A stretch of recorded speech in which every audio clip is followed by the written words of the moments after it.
এই যুবকেরা যারা নতুন নতুন বিয়া কইরা তুমি মনে করো জীবনের সব তোমার বউ, তুমি মায়ের গুরুত্বও দাও না, বাবারেও বিন্দু মাত্র পরিমাণ গুরুত্ব দাও না। মনে রাখবা এত লায়ে দিও না, যখন দেখবা তোমার ঘাড়ের মধ্যে উইঠা গেছে তখন ওই বউ তোমার জীবনে কাল হয়ে দাঁড়ায় যাবে, ঠিক কিনা? মনে রাখবেন বউটা ঘরের বউ, ঘরের মধ্যে থাকবে। আপনি বউরে বলবেন, ও সুন্দরী বউ আমার, তুমি আমার ঘরে যত সুন্দর করে মেকআপ নিয়ে আসছি, তুমি সুন্দর করে সেজে গুজে আমার সামনে আসবা। এই বউ ফেসবুক চালাবে কেন, ইউটিউবে চালাবে কেন? এই বউটা আবার বিভিন্ন জায়গায় বক্তব্য দিবে কেন? এই বউটা আমার এত চালাক কেন হবে? এত লায়ে তারে আমি কেন দিয়ে আমার মাথার মধ্যে উঠাবো? মনে রাখবেন নারী তো এমন জিনিস, নবীজি বলছেন এটারে এমনভাবে করবা তুলার মতো অনেক বেশি শক্ত হইলে বেশি জোরে চাপ দিও না, ভেঙে যাবে। আবার এত নরম বানাও না তোমার ঘাড়ের মধ্যে উঠবে। মধ্যম পন্থা অবলম্বন করে নাও। বউ যদি ঠিক হয় তাহলে ঘরও ঠিক হয়ে যাবে। যার ঘরে বউ ঠিক নয়, চৌকাঠ যদি ঠিক না থাকে, ঘর জীবনে ঠিক হতে পারে না, ঠিক কিনা? এই যে মালয়েশিয়ার মধ্যে আমি গেলাম গত 3-4 মাস আগে, কুয়ালালামপুর যে হোটেলে উঠলাম, 3-4 ঘন্টা সময় আমি ঘুমের মধ্যে রইলাম। সে আমার সাথে দেখা করার জন্য অফিস থেকে ছুটি নিয়ে রিসিপশনের মধ্যে আসা বইসা রইল। আমি নামলাম, নামার পরে আমার কয়, হুজুর 3-4 ঘন্টা টানা আমি বসে রইলাম। কেন বসে রইলা? কোথায় বাড়ি? বয়স তো অনেক বেশি না, মাত্র 18 বছর বয়স আমার, কিন্তু আমি চলে আসলাম জীবিকার তাগিদে মালয়েশিয়ার কুয়ালালামপুরে। এখানে আমি কাজ করি। হুজুর আমি আমার মায়ের আদরটা বেশি পাই নাই, আমার বাবা আদর আমি পাই নাই। সে বলতে লাগলো, হুজুর গো আমি চলে আসলাম কি কারণে জানেননি? আমার মা বাবা বড় অসহায়, চাইলে এরা ঠিক মতো খাইতে পারে না, চাইলে এরা ঠিক মতো চলতে পারে না। আমি ছোটবেলায় নিয়ত করেছি আল্লাহ যদি আমার একটু বয়স বাড়ায় আমি কষ্ট করে হলেও চলে যাব বাহিরে, ওখানে গিয়ে আমার মা বাবার জীবিকা নির্বাহের যত ব্যবস্থা সব আমি সন্তান হয়ে করে ফেলবো। এখন আমি কুয়ালালামপুরে থাকি, এখানে আমার মাও নাই, আমার বাবাও নাই। আমি রাতের বেলা কতবার ভিডিও কলে আমি আমার মায়ের দেখি, আমি চোখের পানি ফেলে ফেলে কান্না করা ছাড়া কোনো ভাষা আমার নেই। ওদিক দিয়ে মাও কান্না করে, এদিক দিয়ে আমিও মায়ের দিকে তাকায় তাকায় আমি কান্না করি। ওদিক দিয়ে আমার বাবাও কান্দে, আমিও কান্না করি। আমি বললাম বাড়ি কোথায় তোমার? হুজুর আমার বাড়ি ব্রাহ্মণবাড়ি, বাড়িয়া জেলার সদর উপজেলায় আমার বাড়ি। কয় বছর এখানে আসলা? কয় মাত্র 5-6 মাস হলো আমি এই এলাকার মধ্যে আসলাম।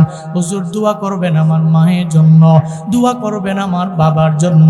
আল্লাহ যাতে জীবিকা নির্বাহের তাগিদে আমি আসলাম, আল্লাহ যাতে বরকত দিয়া ভরপুর বানায়া দেয়। এরা চোখের পানি ফেলে কেন কান্দে? এরা জানে মায়ের কি পরিমাণে কদর, এরা জানে বাবার কি পরিমাণে কদর। রে বাবা তুমিও আজকে দেখি নিয়ত করে নাও, কোন জায়গায় জানি কবে জানি আমার মরণ হয়ে যায়। যদি আমার মায়ের আগে আমার মরণ হয়, আমার বাবার আগে যদি আমার মরণ হয়, ও আল্লাহ যাতে করে আমার মাকে যদি আমি খারাপ ব্যবহার করে, খারাপ আচরণ করে, এরপরে যদি আমি মইরা যাই, আমার মা রাজি হবে না, এর মানে আল্লাহ রাজি হবে না। আমার বাবা যদি আমার প্রতি অসন্তুষ্ট হয়, এর আগে যদি আমি মাফ না চাইয়া আমি যদি মইরা যাই, তাহলে তো আমার বাবা আমার প্রতি নারাজ হয়ে গেল, অসন্তুষ্ট হয়ে গেল আমার বাবায়। আমার বাবা যদি অসন্তুষ্ট হয়, ও আল্লাহ তুমি অসন্তুষ্ট হয়ে যাবা। আজকে থেকে নিয়ত করে নেও, যাদের বাড়িতে গেলে যারা মা পাবেন, যারা বাবা পাবেন, আপনার মায়ের গিয়া বলবেন, ও মা তুমি আমার জন্য রবের দরবারে দোয়া কইরা দাও। বাবা গো তুমি আমার জন্য দোয়া কইরা দাও। যাদের মাও নাই বাবাও নাই তারা কি করবেন? আপনি যাবেন গুরুস্থানে, একটু কবরের সামনে গিয়া দাঁড়াইয়া সূরা ফাতিহা পড়বেন, সূরা ইখলাস পড়বেন, সূরা তাকাসসুর পড়বেন, আল্লাহর কাছে আবদার জানাবেন, হে মালিক আমার মা আজকে কবরে বড় একা, আমার বাবা আজকে কবরে বড় একা। আল্লাহ গো, আমি চাইলেও আমার মায়ের খাওয়াইতে পারি না। ও আল্লাহ, চাইলেও আমি আমার বাবারে খাওয়াইতে পারি না। আমার বাবা থেকে আমি দোয়া নিতে পারি না, আমার মায়ের থেকে আমি দোয়া নিতে পারি না। একটু কবরের সামনে দাঁড়াইয়া যদি আপনার মায়ের জন্য একটু দোয়া করে দিতে পারেন, আর মায়ের জন্য যদি বিভিন্ন মসজিদে দান করতে পারেন, মাদ্রাসায় দান করতে পারেন, একটা এতিম মিসকিনদের বসাইয়া আপনার মা বাবার নামে যদি 2 বেলা খাবার আপনি খাওয়াইয়া দিতে পারেন, মনে রাখবেন, যদিও মা বাবা দুনিয়াতে থাকতে আপনার প্রতি রাজি ছিল না, আপনি তাকে রাজি বানাইয়া কবরের মধ্যে পাঠাইতে পারেন নাই।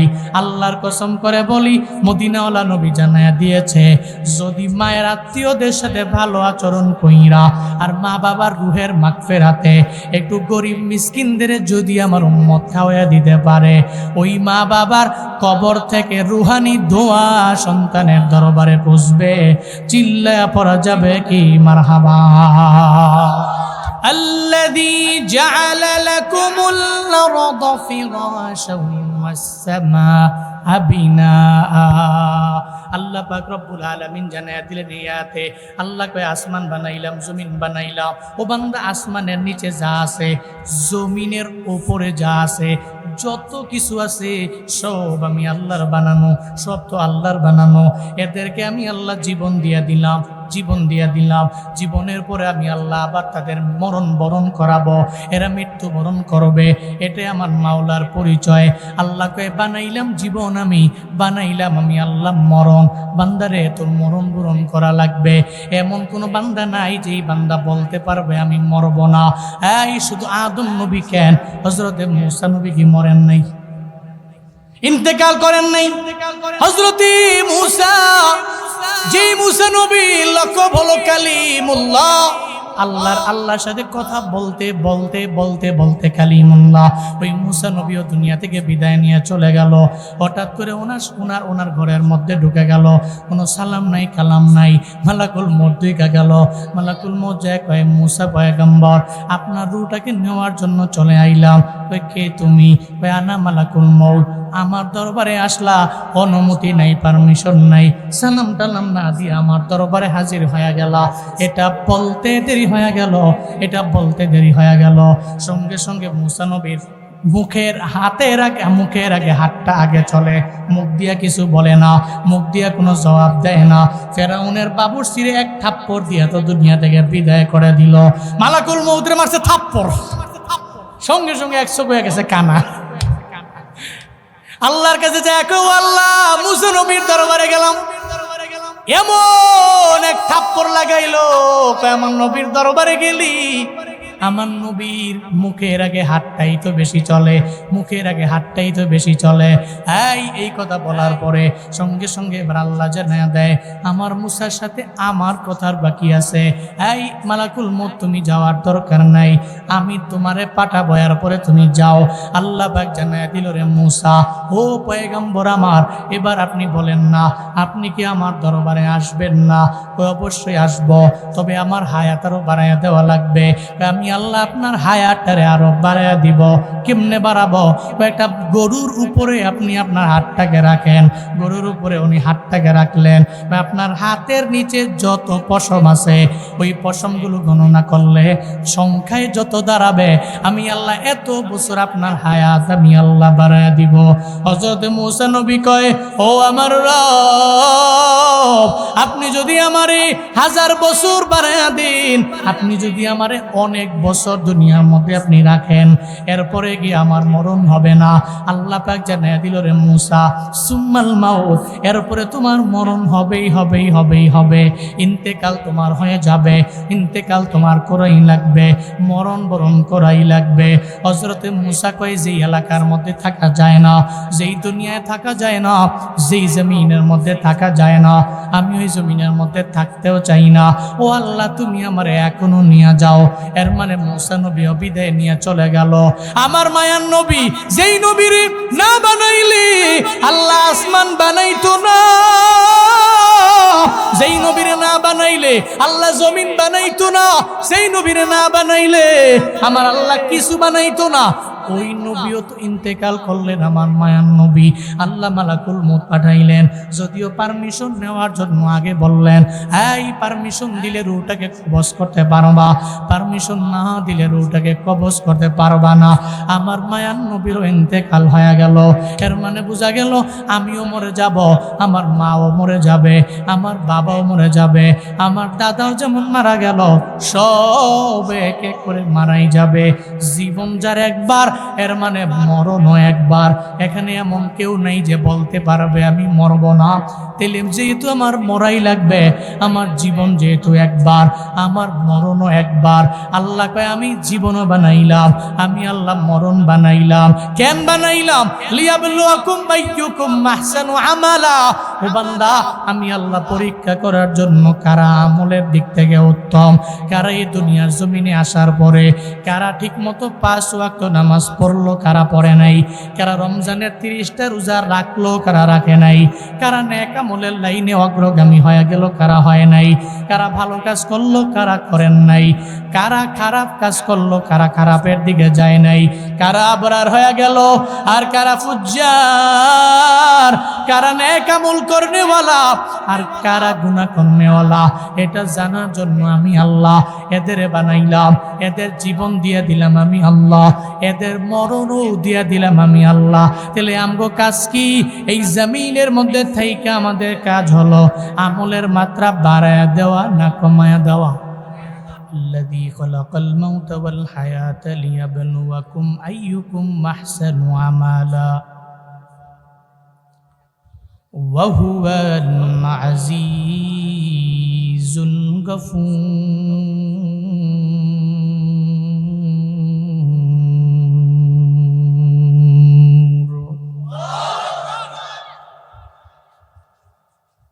আল্লাহ পাক বলেন, আল্লাহ তো উনি যিনি বানাইলেন জীবন, যিনি বানাইলেন মরণ। আল্লাহ তো উনি আমার সেই রব, যে আল্লাহ জীবন বানাইলেন, যে আল্লাহ আমার মরণ বানাইলেন। আল্লাহ তো উনি যিনি হায়াত বানাইলেন, মৌত বানাইলেন। কেন বানাইলেন? লিয়াবলুয়াকুম আইয়ুকুম আহসানু আমালা। আল্লাহ কয় কেন বানাইলাম?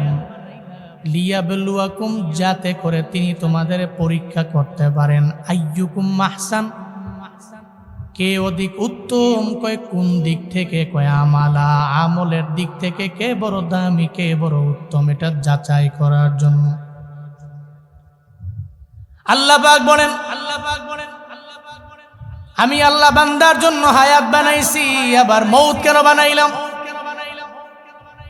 এখানে এমন কোন বান্দা নাই দাঁড়ায় বলতে পারবে হুজুর আমি আমার আল্লাহ হায়াত বানাইছে, আমার মৌত বানাই নাই, আমি মরব না। এমন কোন বান্দা নাই ও বলতে পারবে আমি মরব না, সবার মরণ হবে। এতে কোনো সন্দেহ নাই, সব মানুষের মরাই লাগবে, কারণ মরণ এবং জীবন দুনিয়ার কারো হাতে না, একজনের হাতে। চিল্লায়া বলেন তার না।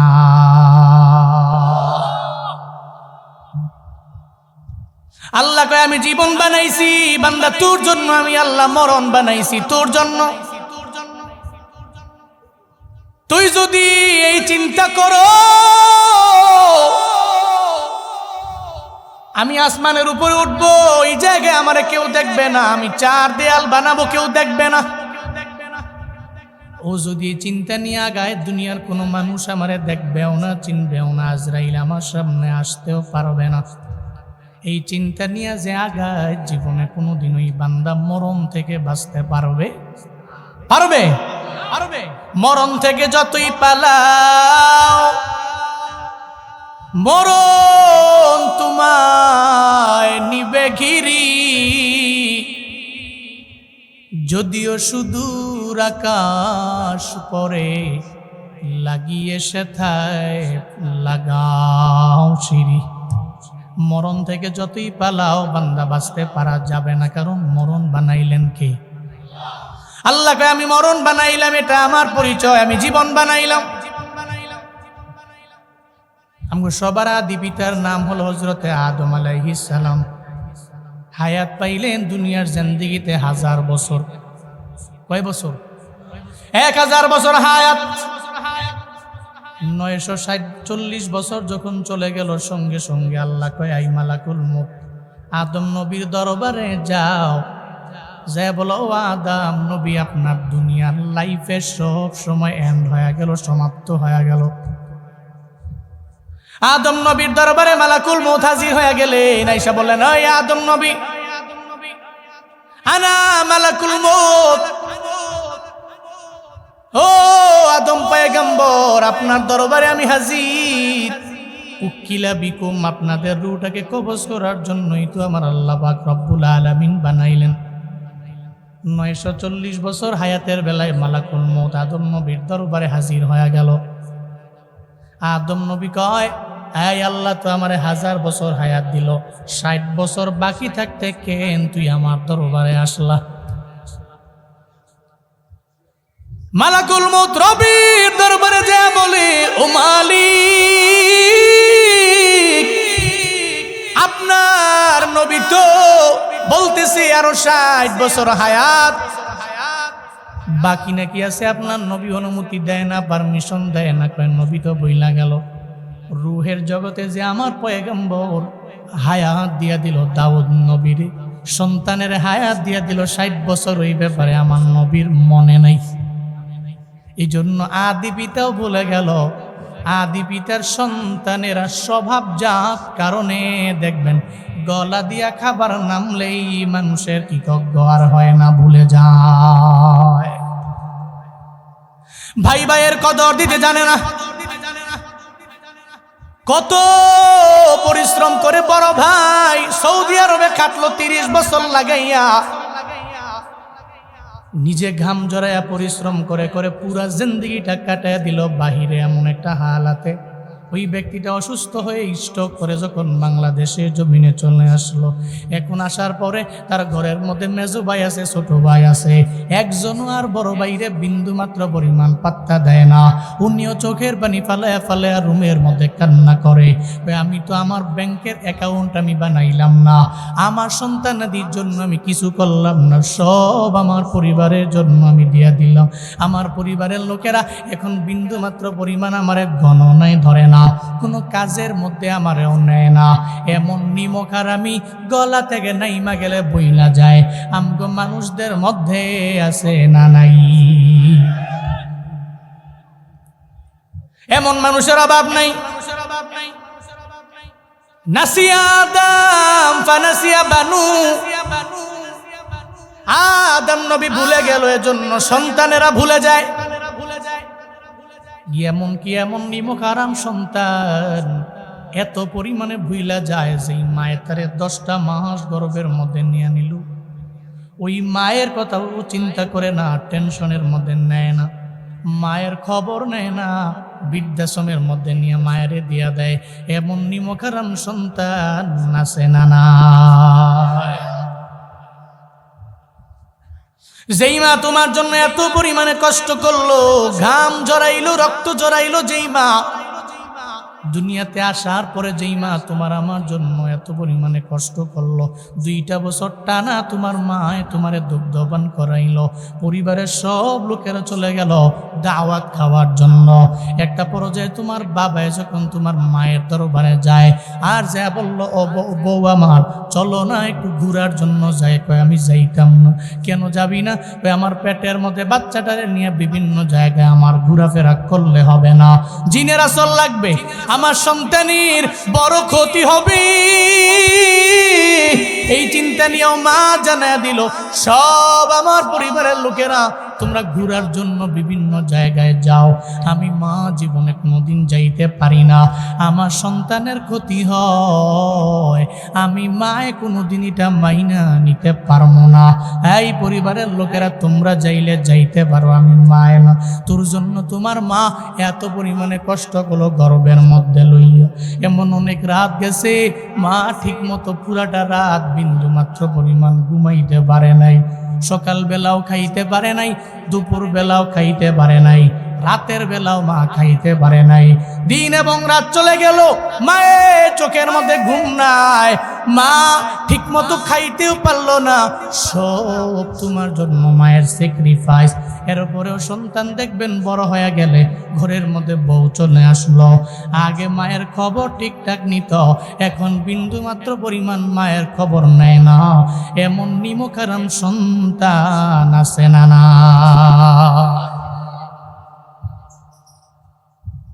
জীবনে বুঝবির যুবক, যেদিন মা হারা যাবে ওদিন কান্না করলেও লাভ নাই। স্বার্থহীন এমন এক ভালোবাসা তোমার মা বাবায় দেয়, দুনিয়ার অন্য কেউ বান্দা দিবে না। এই ময়দানে বহু মানুষ আছে যাদের মাও নাই বাবাও নাই, নিজের মায়েরে বাবারে নিজের পায়ে পাড়ায়া পাড়ায়া মাটি দিয়া চোখের পানি ফালায়া কান্দে। মুরব্বিটা দেখবে ঈদের দিনেও সেমাই পর্যন্ত খায় না। নাতিয়ে যায় বলে, ও দাদা কেন খাও না? কয় আমি কেন খাই না তুই জানোস না?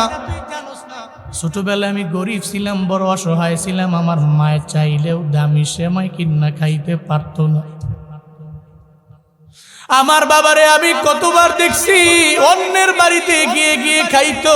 আমার বাবা হঠাৎ তোর বাবা এবং আমার দুই সন্তানের কারণে আমার আল্লাহ সময় ফিরাইয়া দিল।